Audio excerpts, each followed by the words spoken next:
the first thing I'm thinking of, we have to change, we have our own vision talks about intertwining medicine, technology, and humanity. Maybe we should change it to intertwining medicine, technology, and auto-humanity or something like that. We'll think about it. But just to very quickly summarize, we heard Lior Gepstein, who represents the biotechnologist, cardiologist by default, who's showing us how biotechnology is going to change cardiology, starting from cells to tissue, then down to genes and CRISPR's technology, and that's one direction. Then we had Eric Topol, who showed how the smartphone are going to democratize medicine in the next years to come, and going basically to create more equality than disequality.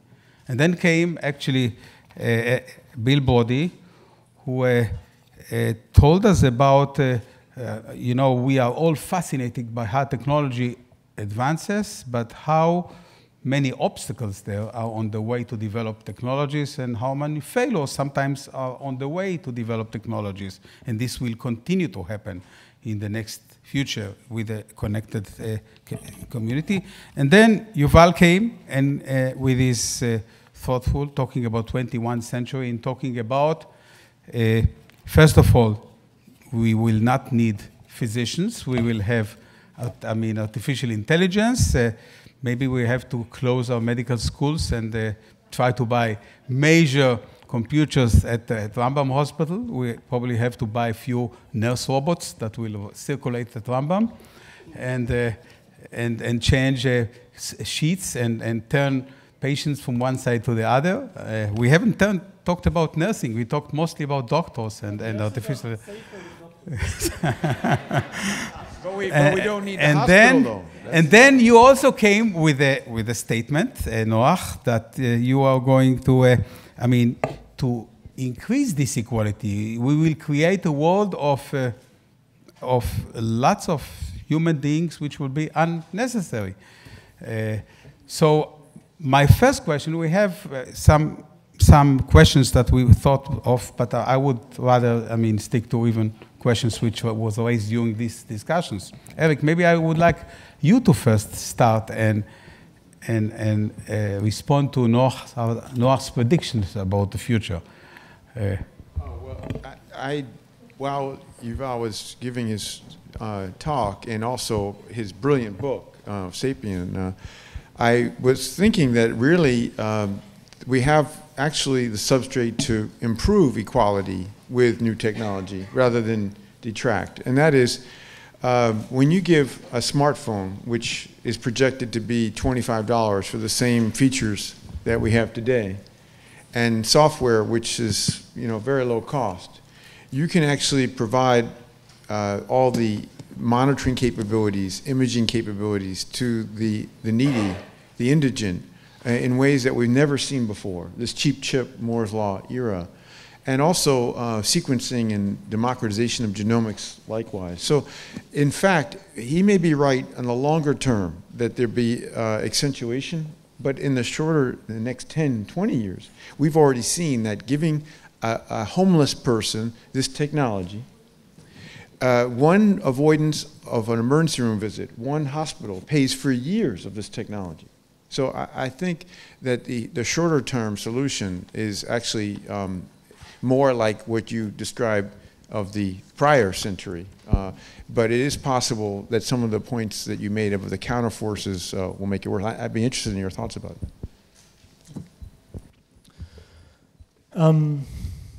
Well, definitely medicine will improve for everybody. The thing about inequality is that everybody can be better off and still the gap will be bigger. And then the question is, what is more important? That everybody is better off than before, or that there is a bigger gap than before? And if you look at the life of the average person around the world today, it's in many ways so much better than in any previous time in history. Even in developing countries, even if you look around, say, the Middle East, you look at Egypt, the chances of the average Egyptian dying in childbirth or from epidemic disease is much smaller than any previous time in history. Nevertheless, it doesn't make people satisfied. People are not satisfied simply by having better conditions than before if somebody else is having much better conditions than I am. This is why, even though in objective terms, conditions under Hosni Mubarak were better than in any previous time in Egyptian history, they still made a revolution. So this is one point, that yes, in 50 years, everybody will enjoy much better medicine, but you can still have immense gaps, much greater than before. The second, again, not prophecy, but word of cautioning, is about what we saw with the internet.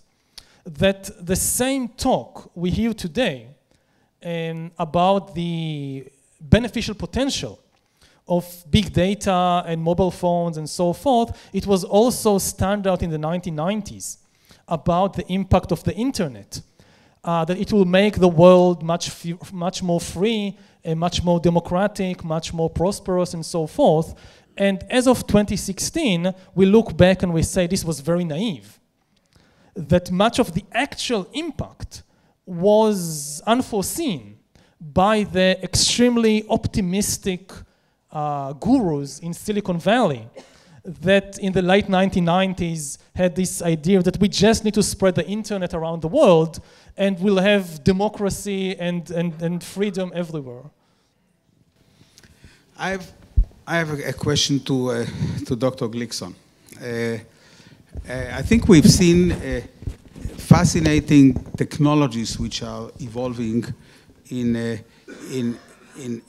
biotechnology and in genetics. We've seen tremendous decrease in cardiac mortality in 50 years of 75%, not a very small decrease in cancer. So this has all been shown. So far, the role of using genetics to try and cure this, to cure genetic problems that leading to sudden death have been just genetic counseling, not so much interference with the genes or trying to shut them down or things like that. What will be, you're an electrophysiologist and an expert on these diseases. What will be your view of how do we deal with sudden death in the future, going back to cardiology, in trying to reduce mortality and arrhythmic death using genetics or epigenetic techniques? I think that at this point we have a small group of diseases that are kind of monogenic diseases that we are aware of, and we know how to diagnose them genetically. And this brings to prevention and treatment and appropriate prevention of sudden death. We're more and more moving into the problem of bioinformatics. As we use more and more laboratories, we get more and more results that we don't know what to do with them. In a recent study that submitted blood samples of one family with some questionable mutations to several of the leading genetic laboratories in the world, there was 40% difference about the interpretation of the mutations. So what we really need now is the bioinformatic base. And this changes from country to country and between populations. So I think that big data is going to be the next thing in genetics of cardiovascular as well as other diseases, because currently we don't know what to do with many of the results that we get. So I think that this is going to be one of the challenges of the near future in genetics. The further future is probably going to deal with gene-specific therapies. We see the dawn of this in, for example, long QT syndromes. There are some therapies that are gene-specific. I mean, by diagnosing the gene, you can target the therapy to the patient. And further away are the real genetic therapies. Well, I mean, and so we can certainly, I mean, if we try to combine things together, certainly the artificial intelligence can give you a precise, the most estimated risk you can, based on global data from millions of patients and tell you what your predictions are. And you can take them and do with it whatever. It's your data. You can do with it whatever you like. What Noah has told us, you can skip the doctor and rely on this. But will we ever skip the doctor? That's a question to you back again, Eric Topol. Will always the doctor be in the center between the computer and the patient, or the patient will sometimes succumb completely to the automatic processing, automatic robotic surgery? You can go to an automatic hospital. They will tell you we have a 99% assurance of quality, no mistakes on the way, no doctor's errors. It's better to go to a completely robotic hospital than to those that employ the old doctors that were there for decades. So this is where we have some disagreement. I actually think that I do agree that when you start to replace both physical and cognitive skills, you get to a worrisome point. However, there will always be a need, in my view, of oversight of this data, no matter how good our informatic systems are. And there always will be, I don't believe this warm-hearted, empathetic machine will it really exist. So when there's a serious diagnosis or serious conditions, you really turn to the physician, a human being. And human intelligence, I actually think that the point that was made about that you could make 1 billion machines, you know, and it'd be a very economical compared to training doctors. I actually think that we need to train doctors differently for the empathy, the warm-hearted. They're not picked that way today. They're picked by, you know, their ability to remember facts, and, you know, it's a different quality that is going to be important in the future, because that role of humans looking after humans is, I don't believe, ever going to go away. So I think we have some fundamental disagreement. I think that no one will trust. Now, Rafi and I were talking about this yesterday. There was the first autonomous surgery, fully autonomous surgery performed in the US a couple of weeks ago. I never thought that was going to happen, especially so quickly. Now, the question is, which patient would like to have the robot do that surgery? Or would they rather have a human being? Yeah. And of course, the claim was that the surgery was flawless and better than the doctor. So, you know, it takes a lot of proof for people to accept this potentially very drastic change, and I don't think it'll ever fully be accomplished. Thank you. Well, I would like to now go to Dr. Bodi. Well, I mean, we've all listened to this, I mean, web-based big data research analysis, and the way that we deal with medicine.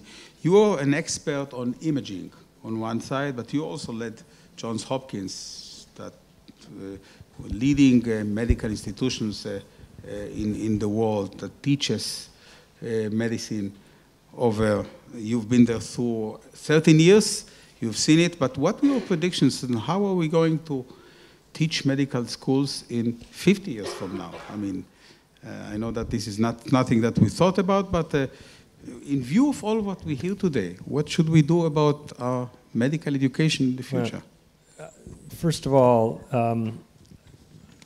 I was really thinking deeply about Professor Harari's talk. What would I encourage my children? What career should they go into? And I concluded that there's one career that's probably the most robust to survive against a computer. It doesn't require intelligence, and that's politics. And if you don't believe me, just look at what's going on in the United States. You know, I think for the short term, I do believe that we're training the wrong doctors. I think we need sort of super doctors who are extraordinarily skilled and diagnosticians and have an ability to work with the patients in a unique way. If you read a book by Jerome Gruppen, who talks about how doctors think, there's still and I don't dispute that we may get there and may get there faster than I think with AI. We still have needs for super cognitive interactive, interpretive physicians who can spend time with the patient. At the same time, at least in the United States, we train expertise. We require the highest expertise to do tasks that can be done better by technicians, and ultimately, for sure, by computers. So we take radiologists and make them mammographers, and then we super credential them and say, well, you have to have these super credentials to do screening mammography, and they can't afford to do screening mammography, whereas technicians could probably do screening supervised by one physician. Same way in Japan, they have colonoscopy technicians supervised by a gastroenterologist. They can do colonoscopy much. So I think we really haven't looked at the work of medicine and the work of medicine and the cognitive piece, which are separable to some extent, as to how we train. And you know, I look at Hopkins. Every time they redo the curriculum, it's a question of all the different groups getting together and say, well, we want to make sure that we have a place for our specialty or our basic science in the curriculum, because otherwise we will be marginalized out. Yeah, it's politics. Right. And so it's politics, exactly right. So I think there's a real need to rethink medical education. At least in this country, you have a 6-year program. The U.S., I mean, we're taking years and years to train physicians. They have enormous amount of debt, and then we put them into tasks to be better performed by other people with less training and less cost. Thank you. I want to go now to Elchanan. Professor Elchanan Bruckheimer is a pediatric cardiologist, and he looks at echoes all the time, most of his careers. And he actually has some tools to revolutionize how you look at things after you image them. And that can also connect, I believe, through the internet in the future and flow. Tell us a little bit about your vision here. I would. Thank you very much, first of all, for inviting me. I have no idea why someone like me is sitting on such a impressive panel, and I feel a little bit overwhelmed. However, I would like to say something. When I was 5 years old, I wanted to be a doctor. I'm 53 years old. I still want to be a doctor, and I hope to live to 103. I think that I disagree with a lot of what was said this morning, because I think diagnosis is about 0.1% of what I do. I think there's a compassion. I think there's a soul. I don't think we're a body and a brain and a mind. I think there's much more to that. I think there's human values. And I have great respect for computers. My brother is a brilliant engineer. He always said, you don't need you. Anyone can make a diagnosis. I agree. Anyone can make a diagnosis. Being compassionate, having human values is very important. You can create a computer to sing like Luciano Pavarotti. Pavarotti died, his music has gone, it's missed. If you could hear it every day, it would be worthless. And so I think if we want to create health, we have to have lives which are worth living, not just the fact that we can live them and we can diagnose them better. So that's just the first thing I wanted to say. I'm sorry if it's not popular, but that's what I felt. Thank you. In medicine, we've always wanted to intervene and help the human body. The human body is a complex, dynamic, 4D structure. It's created from 3D. We use many, many imaging techniques. We saw some fantastic, Forsman was my hero, being a catheterized person. I always open my lectures with Forsman. We've always used imaging techniques to penetrate into the body. We've seen the body in 2D through brilliant people like Professor Brody, Uzia Galil, who are sitting in the audience, and people who've made great advances in imaging. We've managed to create 3D reconstructions with 3D print. If I want to interact with that body, minimally invasive, not open up, advanced automative surgery so that I can have a robot do his job better, technically, I need to be able to navigate and understand spatial relationships. And so what we've done is we've taken holography, which is a true 100% real representation of the imaging that you can have. And not, let's say if you have a 3D image compressed in a 2D screen, we can break the screen open and have it float out in the air. And I think this is just one of the advances that we can make in medicine, is leveling the playing field, not making the gaps more further apart between the better technician and the worst technician, but by leveling the playing field and let everyone understand the 3D anatomy. And that's what we're doing with imaging at the moment with holography. And I think that just one final sentence I wanted to say. was Denis Gabor, who got the Nobel Prize in 1963 for creating holography, said that futures cannot be predicted, futures cannot be created. And I think Professor Harari's point of view, which he said, and I was very satisfied with the end of his lecture when he said, and the reason why I'm pointing this out is that we can prevent this, is that whatever technologies we create, we will create our futures. And so therefore, if we generate and we educate to compassion in medicine, to human values, not necessarily religious values, forget that I have a kippah on my head, but if we have these type of things in medicine, then all the technologies that we will create will make us better doctors. Thank you. Thank you. Thank you, Elchanan. And Professor Amir Landsberg is also an MD and an engineer and a biomedical engineer, and he's now Dean of Biomedical Engineering at the Technion. And we've talked about the ability of digital health to follow patients, to monitor them. I want your view both on the education side of our future biomedical engineers and on the aspect of monitoring for heart failure, pulmonary problems. Tell us a little bit about what you do. So first of all, thank you for the opportunity. And I will give you a small surprise. I think that after the lecture that we have today, it's clear that engineering is very important for the technology and also the artificial intelligence. And artificial intelligence is going to replace something, a very aspect of medicine. But I don't think that medicine is only technology and services. And we heard compassion, and I think that there is another very important field of humankind, and this is research and imagination.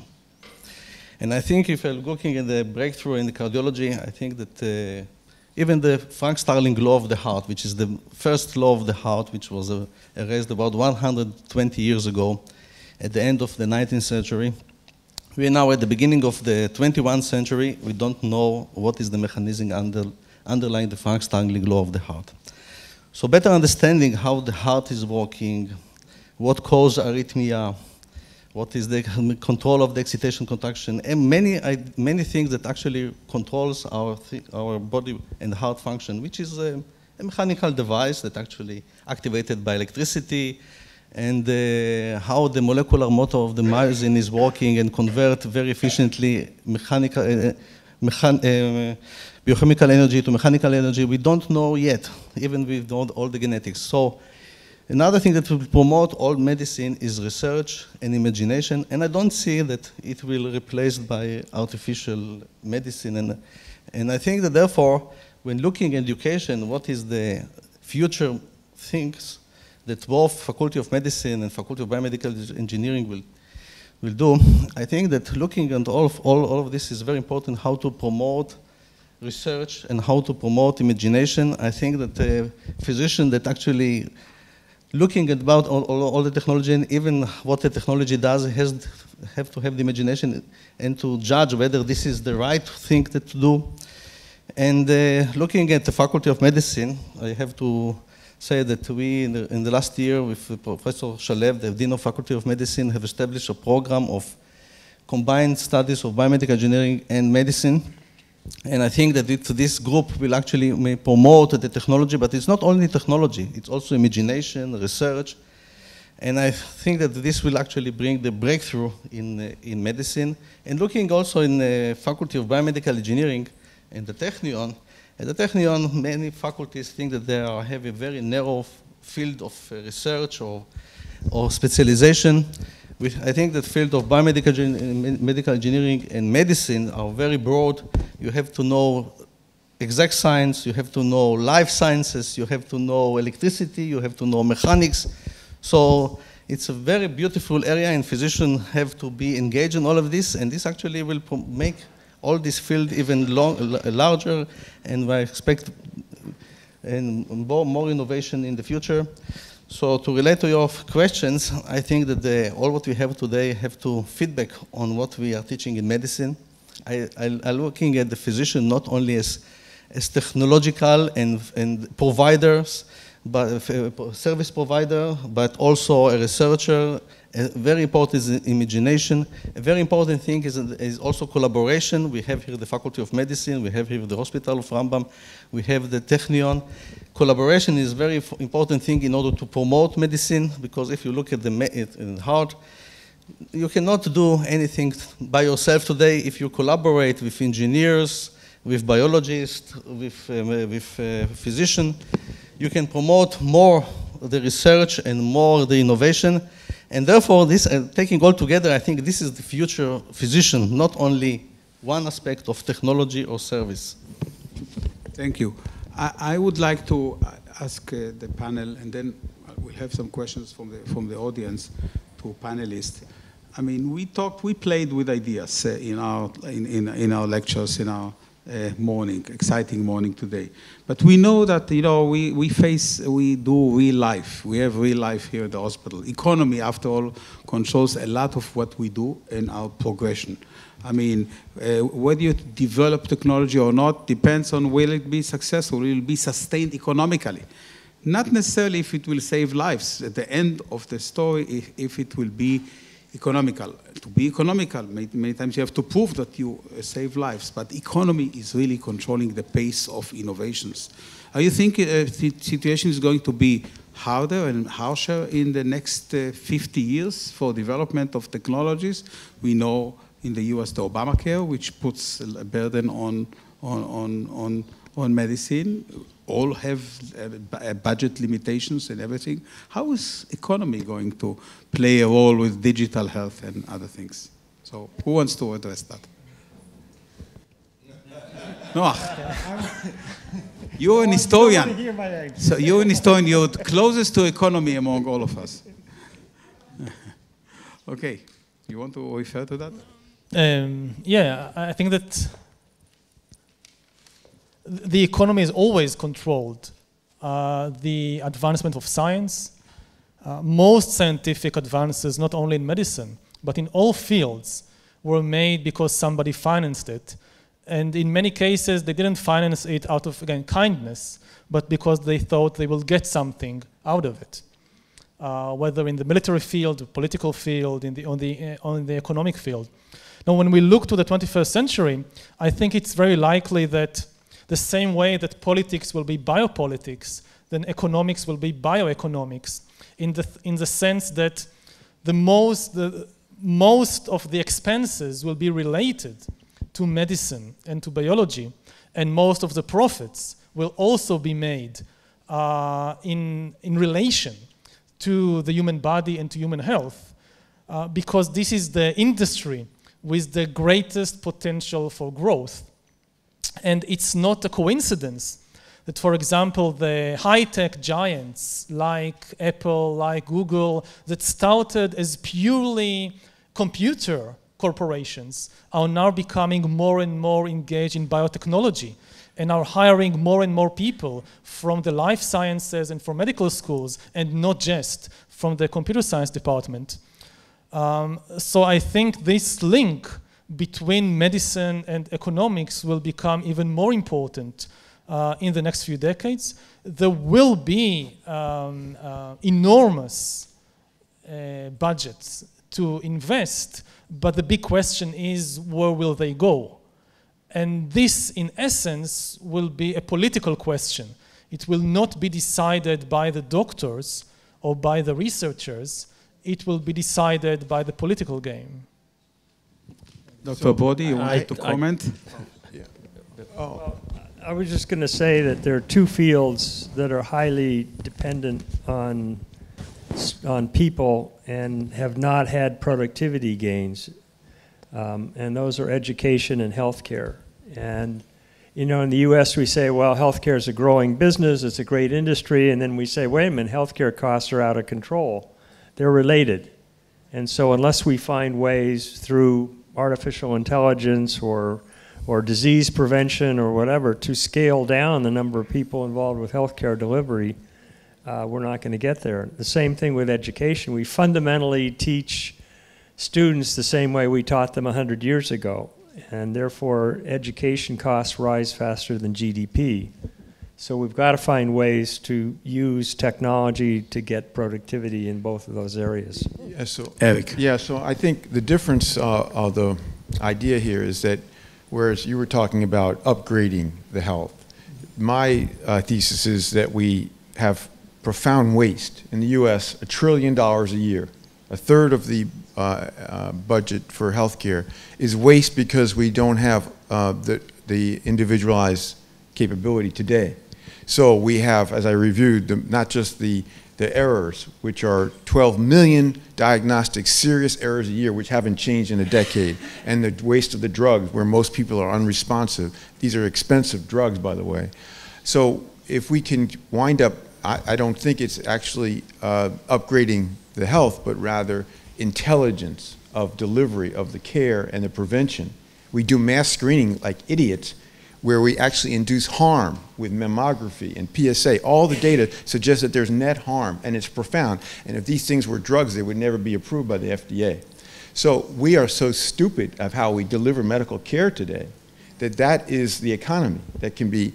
It doesn't need to have an upgrade. It just needs to be providing the data for each individual to make it actually human intelligent.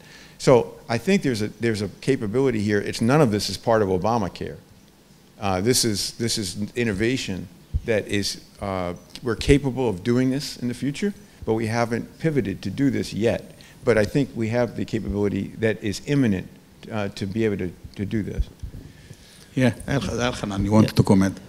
Yeah, I think that economics does govern where your research, academia, and so on go forward. I just think we should bring it maybe down to a local level. We're called the Startup Nation. I just came back yesterday from China, which was from an innovative conference. And they were asking, well, how do the Israelis do it? And I think that, you know, I don't agree that people just invest because they want to get return. I think people invest for long-term reasons, for much wider reasons than just say, well, I put my money here because I'm going to get money back. It's a much long-term investment.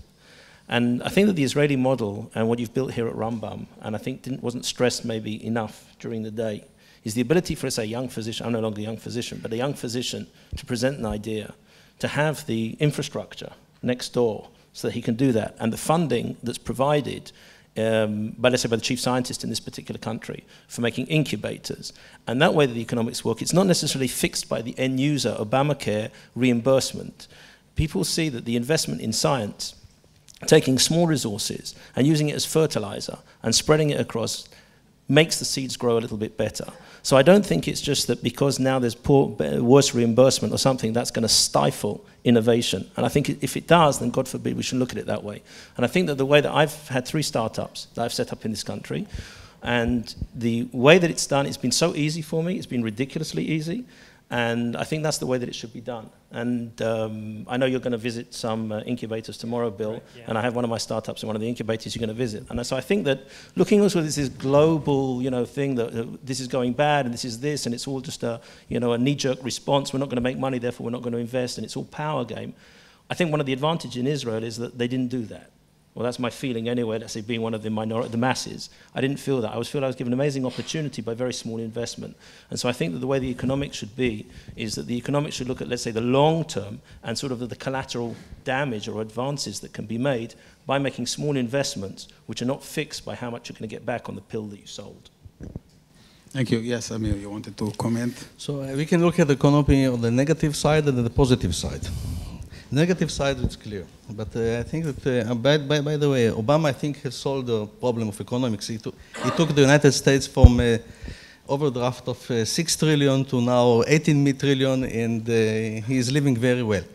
So, but I think that economic has also a positive side, and the positive side is very simple. The fact that the population is growing, the fact that the average age is becoming older, the fact that everybody wants to be younger, there is actually a stress and need to develop new technology and new innovation to make it cheaper. There is no other way. So actually you can look at this, oh, we don't have money, but there is no other choice. And therefore I think there's actually a positive drive to develop new technology. Another thing that looking at politics, I'm not a politician, I'm not a historian, or looking at development, but I think that innovation are not coming top-bottom. The innovation are coming bottom-up. They're coming from the people that have idea, the people that have with the right education. And actually, I think that the innovation will determine the new technology that we will have in the future. Yeah, any questions from the audience? Yeah, Carl, Professor Skorecki. The question is primarily to Professor Harari, but anybody. We've been mostly talking about humans and human health and interfaces with artificial intelligence and engineering. I'm connecting that to your book and your talk and Star Trek. Most humans, modern humans, are the 33rd hominid species, where now evolution is no longer based on natural selection or random mutation. Random mutation is non-random and it's unnatural. Are we on the verge of a new species? Is that in your dystopic scenario, possible dystopic scenario, are we going to be the same 50 years from now or 80 years from now? Well, 50 years I don't know, but in 200 years definitely. I mean, in 200 years there are basically two options. Either we destroy ourselves or we upgrade ourselves. But the way that we are today, with the technology that will be available in 200 years, it can't happen. I mean, it's going in either of these directions. So 50 years, I think it's too short, but we are one of the last generations of Homo sapiens, which is not necessarily dystopic. I mean, there have been many Homo species before. There will be things after. If there are no further questions, yeah, Alan Foreman, a good friend.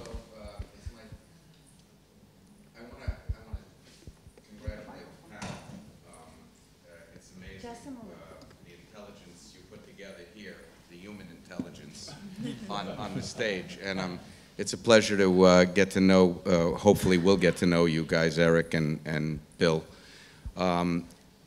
Bill stole my comment about the politicians. Hopefully, Yuval, you're going to be able to program your artificial intelligence to get us some better politicians. That will not be difficult. And hopefully, as was mentioned on the stage, and the content, by the way, and my friend Lior here, hopefully they filmed that presentation because I'd like to play it for a few of my friends. You were flawless. But I will tell you that there will, again, I'm an optimist, and as an optimist and a dreamer, and I believe not only Rambam, the Technion, the intelligence that exists here today in this room, on this campus, all derives its expertise and its innovation from a touch of human side.